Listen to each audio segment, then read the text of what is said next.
My grandfather gifted me money to study abroad, but my parents secretly used it to pay for my sister's college tuition. Losers don't deserve to study abroad, they laughed. So I cut ties with my parents and hired a lawyer to sue them. But more facts came to light.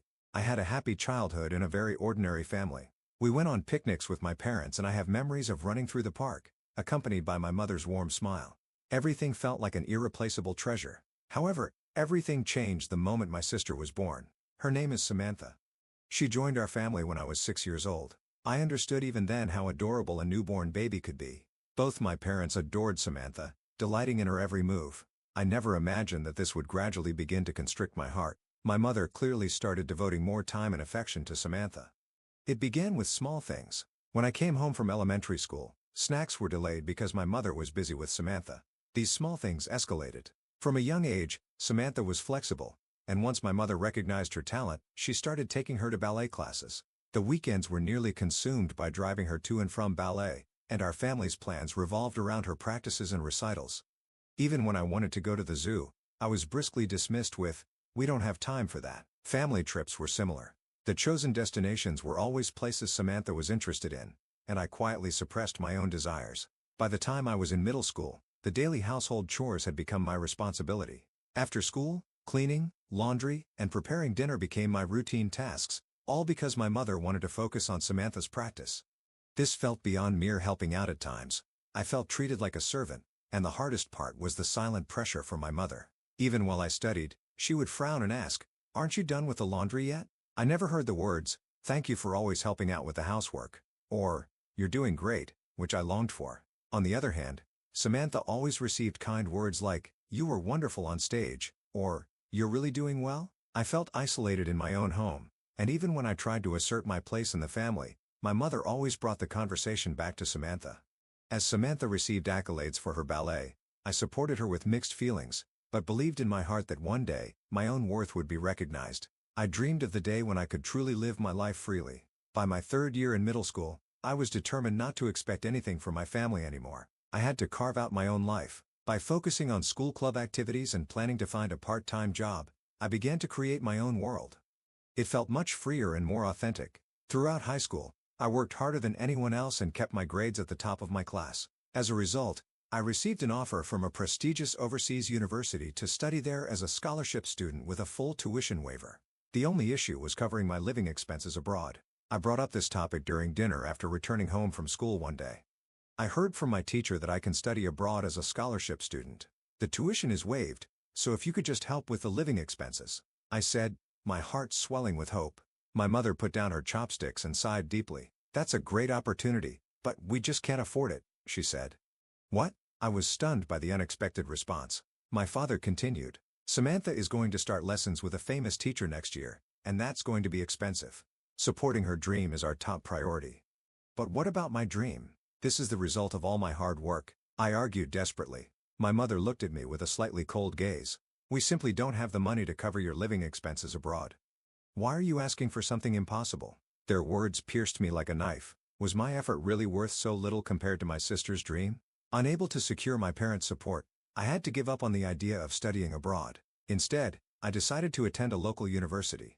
"Why do I have to be the only one who sacrifices?" I repeated to myself over and over. Each time, feelings of frustration and loneliness welled up inside me. Still, I had to move forward. Determined to carve out a life on my own terms, I chose a new path. However, just as I was about to graduate from high school, a sudden piece of news came.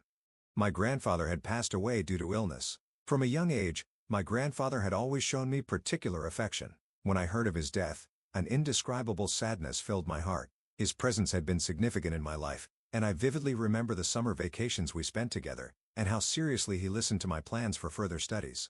It felt as though a huge hole had been left in my heart. While mourning my grandfather, I graduated from high school and began attending a local university. As a university student, I juggled lectures and assignments while working as a tutor and at a bar in the evenings. I was driven by the desire to fund my own study abroad someday. As I was getting used to balancing my studies and part-time job, I found myself cleaning my mother's room as usual. There I discovered an old envelope. It was addressed to me. Casually checking its contents, I found a letter from my grandfather. It stated that he had left me a substantial inheritance from my study abroad expenses. Tears overflowed from my eyes upon learning this fact. It was a moment mixed with joy for my grandfather's support and anger towards my parents who had kept this hidden. Why should my dreams be cut off by family choices? Is it acceptable to trample on my grandfather's intentions? These questions raced through my mind. I asked my mother about the letter from my grandfather. Her face changed color immediately, trying to maintain her composure. I was planning to give it to you, but somehow forgot, she said, lining up a common excuse that tightened my heart. But why didn't you give it to me immediately? If I had read the letter, I wouldn't have had to give up on studying abroad. As I pressed her, my mother shrugged lightly and said, Sorry. I was just too busy with Samantha at the time and forgot about it. Her insincere apology only added to my confusion. Are we done here? As if to protect herself, my mother tried to end the conversation. After speaking with my mother, I continued to harbor mixed feelings. When I inquired about the letter and the inheritance, my mother's vague answers returned. The conflict between not being able to believe her words about forgetting and hesitating to push too hard swirled inside me. Despite these emotions, I continued my days dedicated to making my study abroad dreams a reality by focusing on my studies and part-time job. As soon as my university lectures ended, I would head to the bar where I worked as a bartender. Initially, even taking drink orders was a challenge, but gradually I honed my cocktail-making skills and found the space to enjoy conversations with customers. There were regulars who began to request their unique cocktails directly from me, which gave me a great sense of accomplishment. One night, a regular customer who always sat at the same counter seat spoke up. You work very seriously. When I come to this bar, I always end up wanting to talk to you. His words brought warmth to my weary heart. As I listened to him, it turned out that he was the president of a top-tier hotel. He was keenly interested in how I started this job and what I aimed for in the future. Slightly nervous, I shared my dreams. Actually, I would like to study hospitality and culture abroad someday. That's why I'm saving money while continuing my studies. He listened silently to my earnest explanation, then smiled and said, Your attitude is admirable. Would you like to come and see our hotel? It was a surprising offer. Never had I imagined that working diligently at a bar could lead to an opportunity directly connected to my dreams. Slightly bewildered, I gratefully accepted his offer. A few days later, guided by him, I visited the top-tier hotel, which far surpassed my imagination with its elegant interior and meticulous service. I was overwhelmed yet deeply moved. During the tour, he told me, the experience here will definitely be useful for your future. Would you like to work here? I was taken aback by his words, filled with gratitude for this unexpected opportunity. I felt a surge of excitement at the prospect of growing in this place. Thank you. I would like to cherish this opportunity, I said, and decided on the spot to take the job. From then on, my life changed significantly. My days began to revolve around university lectures by day and working at the hotel by night. The job at the hotel was tougher than I expected with a lot to learn, but as I sincerely engaged in each task, I absorbed new knowledge and skills. Supported by colleagues and superiors, I gradually earned their trust. In this way, I took my first steps in carving out a life on my own terms. After graduating from university, I started working full-time at the hotel, utilizing my cocktail skills and customer service abilities learned during my student days, and gradually mastering new tasks. Through the challenging experiences at the hotel, I felt myself growing bit by bit. After getting a job at the hotel, I moved out of my family home and started living alone. While I felt the sadness of leaving the familiar home, I was also thrilled with the anticipation of independence. My small yet clean apartment symbolized freedom and challenge. 2 years into my hotel job, my sister successfully graduated from high school and was accepted into the vocational school she had longed for. When I heard the news, I felt truly happy for her and proud of her efforts. One day, I received a call from my mother's sister. By the way, did you know Samantha is going to study abroad to join a ballet company? It seems like it was expensive, but you guys must have saved up properly. Study abroad? Savings. As I responded with curiosity, my aunt continued nonchalantly, Well, it's quite a psalm, isn't it? And they managed to send you to university too. Impressive, isn't it? Feeling uneasy with her words, I decided to confirm with my mother. Mom, is it true Samantha is studying abroad? How did you manage the expenses? My mother's expression stiffened for a moment, but she quickly composed herself and answered, We paid for it with the money we had saved up for her. Is there a problem? At that moment, I could not hide my turmoil. I vividly remember when I expressed my desire to study abroad. My mother had firmly stated, We don't have that kind of money. At that time, I had no choice but to give up my dream. Yet there was saved money for my sister. Knowing this fact, I felt a tightness in my chest. Why is their treatment of us so different? Every time I felt that my sister was more valued, childhood memories resurfaced. Me being denied the things I longed for while she easily got them as if it were natural. Emotions that had been simmering in my heart for a long time resurfaced. Is there a problem? My mother's casual question seemed to leave no room for imagining the impact I felt. That's why it hurt even more. I wanted to be valued too. I couldn't deny that feeling within me. From that day, I started to distance myself from my parents.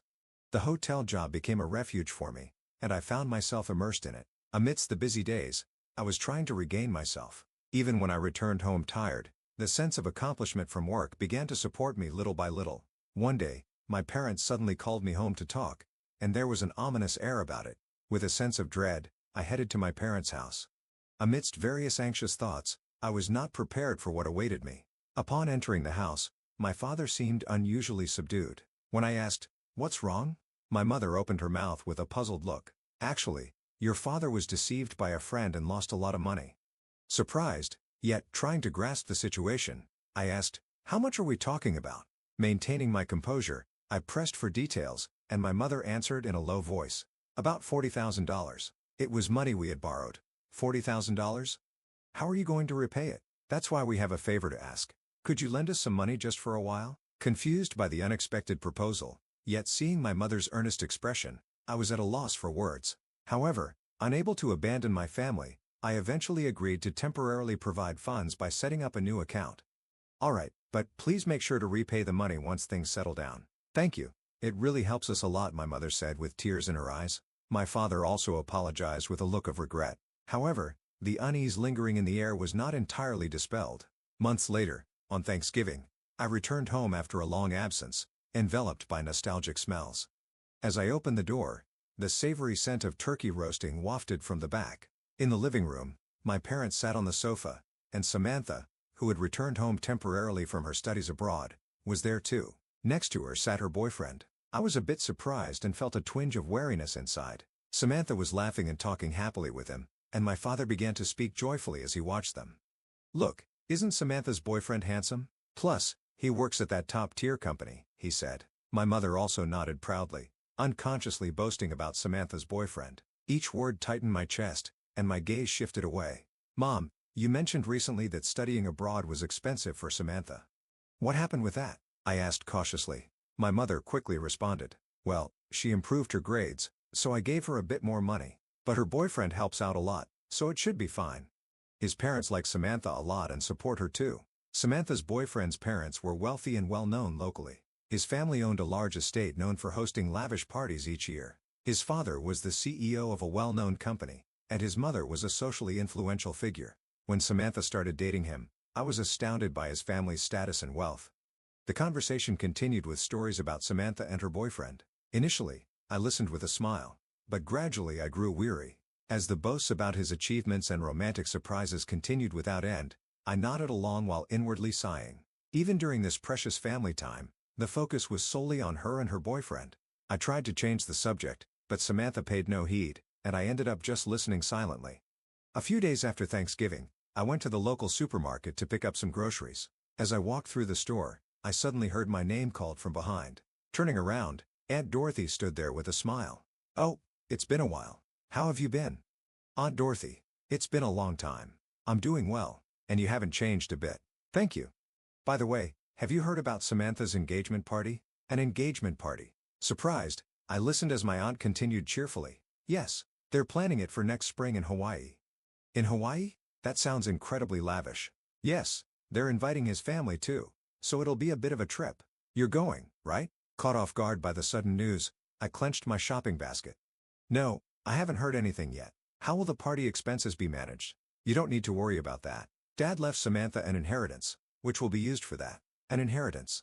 I gasped at the unexpected revelation. While suppressing the urge to confront further, I ambiguously replied, "Is that so?" But I felt a turmoil inside me. Believing my own efforts had limits, I hired a detective to investigate, and it was revealed that my parents were using the study abroad funds left to me by my grandfather for Samantha's engagement party in Hawaii without my knowledge. Moreover, the lavish plan amounted to more than $40,000. I felt there was something beyond my imagination hidden in my parents' plans, and this realization sparked decisive anger. All the feelings of alienation, unfairness, and being unloved that I had long felt suddenly exploded. One night, taking advantage of my parents being out, I went to my family home and logged into my mother's computer. What I found was more unbelievable than I had anticipated. Information that had been hidden from me now came into view one by one, making my chest tighten. Various reservation details were recorded there. Carefully and with intense emotion, I reviewed the details of the travel booked for Samantha's engagement party. A lavish holiday plan in Hawaii costing over $40,000 was neatly arranged. Initially, the amount didn't seem serious to me, but as I sat there, every feeling of unfairness I had felt lined up before my eyes. I canceled all reservations except for the travel costs. It wasn't about retrieving the large sum of money, but intended as a retaliation against my parents. My initial calmness was nowhere to be found. I proceeded driven by emotion. After confirming the cancellations, I quietly left the house. In the car on the way back, I decided to cut ties with my parents. I felt there was no point in continuing this relationship any longer. As planned, my parents and sister went to Hawaii, but upon their arrival, they learned that all reservations for the hotel and the engagement party had been canceled. My parents were shocked and unable to understand what had happened, attempting to contact me immediately. However, I had already blocked their contacts and no calls or messages could reach me. The situation quickly deteriorated, but I accepted my decision quietly without any regrets. Ultimately, my sister and her boyfriend, along with his parents, had to explain the situation and bear the costs. Later, I heard from my aunt that Samantha had boastfully posted about her engagement party on social media, making my heart ache. I couldn't bear how it seemed to be no problem for her at all. Unable to suppress the turmoil in my heart, I decided to consult a lawyer. When I asked the lawyer to investigate, a shocking fact was revealed. Samantha's study abroad expenses had also been funded by my grandfather's inheritance. Without my knowledge, my grandfather's inheritance had been continually used solely for Samantha. Unable to contain my frustration and anger, I decided to sue for the return of the inheritance. At that time, my parents had just returned from the engagement party in Hawaii. Without any time to relish their pleasant trip, they were bewildered by the documents from the lawyer that had arrived at the house. What does this mean? My father, holding the papers, looked at my mother in confusion. Upon learning that I was formally demanding the return of a lawyer, my parents seemed to realize the seriousness of the matter for the first time.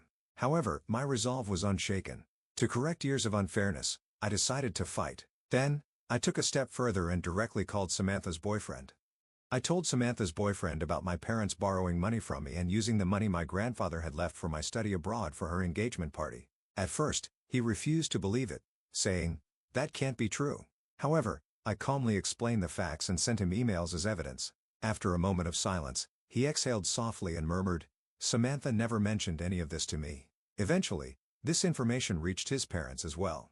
As a result, my sister and parents completely lost their credibility, and Samantha's engagement was broken off. Samantha had managed to cover her study expenses with support from her boyfriend's parents, but she lost that support too. Ultimately, she couldn't continue her studies, and her dreams were shattered. Samantha blamed me, repeatedly slandering me on social media. The narrative was skewed to make it seem like all the fault was mine. After seeing Samantha's social media posts, my aunt contacted me, and I decided to tell her everything that had happened. My aunt was shocked but believed me and apologized on behalf of my mother for her treatment of me over the years. Even after receiving my aunt's apology, I couldn't bring myself to forgive my mother. The anger towards her betrayal did not subside, and my feelings did not ease. I also felt similarly closed off towards my sister and father. Reflecting on everything, I realized I had been the only one sacrificed while they lived at their convenience. I felt that the trust and affection as a family could never be restored. In the lawsuit, I won, and the money my grandfather had left me was fully returned. The wrongdoing of my parents and Samantha's side was exposed, and the judge recognized my claims. It was a long battle, but I was relieved that my grandfather's inheritance was restored to its rightful form. Though my relationship with my parents was irreparably broken, I had no regrets. I had righted the injustice and protected my rights. I'm sure my grandfather would be pleased with the outcome. I cut ties with my parents and decided to open my own bar using the money my grandfather had left me. Ready to completely change my lifestyle, I invested all my energy into building everything from scratch without looking back. The menu at my bar featured original cocktails I created, and their new flavors began to spread by word of mouth. Gradually, the reputation grew, and many customers started visiting my bar. In no time, my bar achieved success, and I felt a firm confidence in its accomplishment. Through my aunt, my mother tried several times to contact me, apologizing for the past and trying to rebuild our relationship. However, I ignored all her attempts. No matter what she said now, I no longer wanted any involvement with her, and her attempts only drove me further away. I didn't want to carry the burden of the past and focused fully on living in the present. One night, my bar was bustling with a full house of customers. Across the counter, I saw a scene of everyone smiling and enjoying their conversations with me at the center. It was a moment when the success I had achieved and the efforts I had made to get here bore fruit. Someday when work settles down, I plan to go study abroad, fulfilling the dream I once had. Freed from my family, I have carved out my life with my own efforts. I truly felt happy. The lights in the bar softly illuminated the interior, and I smiled quietly to myself.